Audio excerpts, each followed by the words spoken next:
How to get free coins in Fishdom. Hi guys, it's Mikran from Gaming for Beginners. Today I am going to guide you how to get free coins in Fishdom.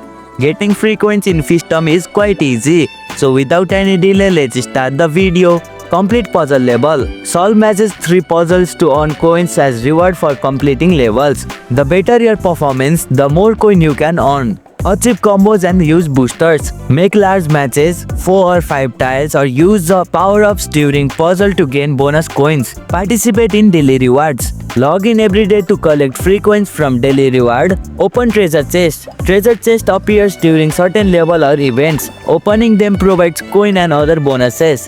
Collect from bonus challenge. Complete special challenges or achievement in the game to earn coin rewards. And here you go, it's done. That's how you can get free coins in Fishdom.